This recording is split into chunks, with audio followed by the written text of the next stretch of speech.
Hi hello പ്രീതാസ് വേൾഡിലേക്ക് സ്വാഗതം. എല്ലാവരും സുഖമായിരിക്കുന്നു എന്ന് കരുതുന്നു. ഇന്നിപ്പം രാവിലെ ബ്രേക്ക്ഫാസ്റ്റിന് മടക്ക് ദോശയാണ്. മടക്ക് ദോശ എല്ലാവർക്കും അറിയാമായിരിക്കുമല്ലോ. ഗോതമ്പ് പൊടി മൈദാമാവും സമാസമം എടുത്തിട്ട് അതിലേക്കൊരു മുട്ട പൊട്ടിച്ചൊഴിച്ചിട്ട് നന്നായിട്ട് അരച്ചെടുക്കുക. മുട്ട ചേർത്തില്ലെങ്കിലും കുഴപ്പമില്ല കേട്ടോ. മുട്ട ഇഷ്ടമുണ്ടെങ്കിൽ ചേർത്താൽ മതി. എന്നിട്ട് ഉപ്പും ഒക്കെ ഇട്ട് നന്നായിട്ട് മിക്സിയിൽ ചെറുതായിട്ടൊന്ന് അടിച്ചെടുക്കുക. അതിനുശേഷം ദോശക്കല്ലിൽ ഇതുപോലെ ദോശ പോലെ പരത്തിയിട്ട് മറിച്ചിടുക. മറിച്ചിട്ടിട്ട് അതിൻ്റെ ഒരു സൈഡിൽ തേങ്ങയും പഞ്ചസാരയും വെച്ചിട്ട് ഈ സൈഡ് അങ്ങോട്ട് മറിച്ചിടണം. അതാണ് മടക്ക് ദോശ. ഇത് സാധാരണ 4 മണി പലഹാരമായിട്ടാണ് എടുക്കുന്നത്. അപ്പോൾ ഇതിൻ്റെ മുകളിൽ കുറച്ച് നെയ്യും കൂടെ തടവി കൊടുത്താൽ നല്ല ടേസ്റ്റായിരിക്കും. 4 മണി പലഹാരത്തിനാണ് ഇത് കുറച്ച് നല്ലത്. പക്ഷേ ഇന്ന് ഞങ്ങൾ ഇതാക്കാമെന്ന് കരുതി രാവിലെ ബ്രേക്ക്ഫാസ്റ്റ്. പിന്നെ മധുരം അധികം താല്പര്യമില്ലാത്തത് കൊണ്ട് രാവിലെ ഇത് ബ്രേക്ക്ഫാസ്റ്റ് ഞങ്ങൾ എടുക്കാറില്ല. പിന്നെ സാധാരണ വാഴയിലക്കകത്ത് നമ്മൾ ഓട്ടട ഉണ്ടാക്കുമല്ലോ, നമ്മൾ തേങ്ങയും ശർക്കരയൊക്കെ വെച്ചിട്ട്. അത് ഉണ്ടാക്കിയാൽ അതിനേക്കാളും മധുരമല്ലേ. അതുകൊണ്ട് അത് വൈകിട്ടൊക്കെ ഉണ്ടാക്കാനാണ് നല്ലത്. ഇന്ന് ഞാൻ ഉപ്പുമാവ് ഉണ്ടാക്കണമെന്ന് കരുതിയതാണ്. പിന്നീടാണ് ഇങ്ങനെ മടക്ക് ദോശയിലേക്ക് കടന്നത്. എന്തായാലും ഇന്ന് രാവിലത്തെ ബ്രേക്ക്ഫാസ്റ്റ് ഇതാവട്ടെ എന്ന് കരുതി. എന്നും ദോശയും ഇഡലി പുട്ട് അപ്പമൊക്കെ അല്ലേ, അന്നേരം ഒരു ചേഞ്ച് ആവട്ടെ എന്ന് കരുതി ഇന്ന് മടക്ക് ദോശയാണ്. അങ്ങനെ മടക്ക് ദോശയുടെ പരിപാടിയൊക്കെ കഴിഞ്ഞപ്പോഴാണ് ഉച്ചക്കലത്തേക്ക് ഞങ്ങൾക്കൊരു മത്തങ്ങ കിട്ടിയത്. ഇത് ഞങ്ങൾ കുറച്ച് മത്ത ഇങ്ങനെ അരിയിട്ട് ഇപ്പോൾ ലാസ്റ്റിൽ ഈ മഴക്കാലം തുടങ്ങിയപ്പോഴാണ് പടത്തിയത്. അതിങ്ങനെ ഞങ്ങൾക്കൊരു വരാന്തയുണ്ട്, അതിൻ്റെ മുകളിലോട്ടായിരുന്നു പടത്തി കയറ്റിയിരുന്നത്. അപ്പോൾ കുറച്ച് മത്തയില പറിക്കാമെന്ന് കരുതി അതിൻ്റെ മുകളിൽ ഏണി വെച്ച് കയറിയപ്പോഴാണ് ഒരു മത്തങ്ങ അതിൽ പിടിച്ച് നിൽക്കുന്നത് കണ്ടത്. ഒരു സാമാന്യം നല്ല വലിപ്പമുള്ളൊരു മത്തങ്ങ കിട്ടി.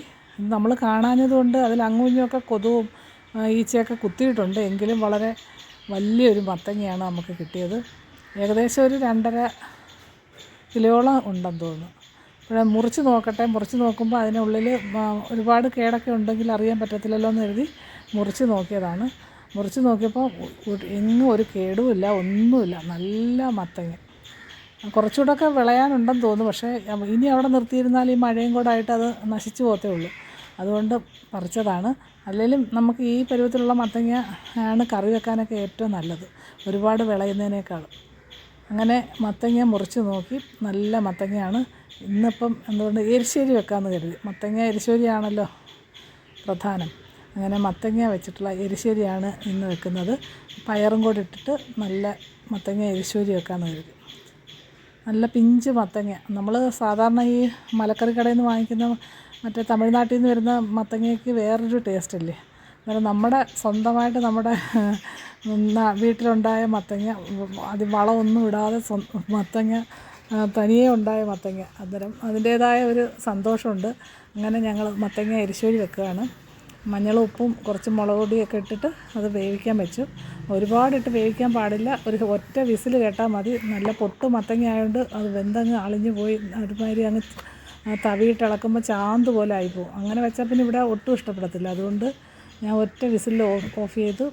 അതിന് ശേഷം തേങ്ങ, നമ്മൾ ജീരകം, വെളുത്തുള്ളിയും പിന്നെ പച്ചമുളകും കുറച്ച് മുളക് പൊടിയൊക്കെ കൂടെ ചേർത്ത് അരച്ച് അതിലൊഴിച്ചു. ഉപ്പും മഞ്ഞളിട്ട് ആദ്യം വേവിച്ചിട്ട് പിന്നെ ഈ തേങ്ങ അരച്ചത് ഇട്ടിട്ട് കലക്കിയിട്ട് ഒരുപാടിട്ട് തിളപ്പിക്കുകയൊന്നും വേണ്ട. അതിനുശേഷം കരിവേപ്പിലയൊക്കെ ഇട്ട് പിന്നെ കടുവറുത്തൊഴിക്കണം. കടുവറുത്തൊഴിക്കുന്നത് നല്ല തേങ്ങ തിരുമിയതും പിന്നെ അല്പം മുളകും പിന്നെ കറിവേപ്പിലയും കടുകും ചുവന്നുള്ളി അരിഞ്ഞതും കൂടെ ചേർത്ത് നല്ല തേങ്ങ പൊടിയായിട്ട് തിരുമിയതും കൂടെ അതും കൂടി ഇട്ട് നന്നായിട്ടൊന്ന് ചുമന്ന തേങ്ങ ഒന്ന് മൂത്ത് വരുമ്പോൾ എടുത്ത് ഇതിൽ ഒഴിച്ചാൽ മതി. അങ്ങനെ ഇന്ന് മത്തങ്ങ എരിശ്ശേരിയായിരുന്നു ചോറിന് ഇന്ന് മെയിൻ വിഭവം. ഇന്നത്തെ ഉച്ചയൂണ്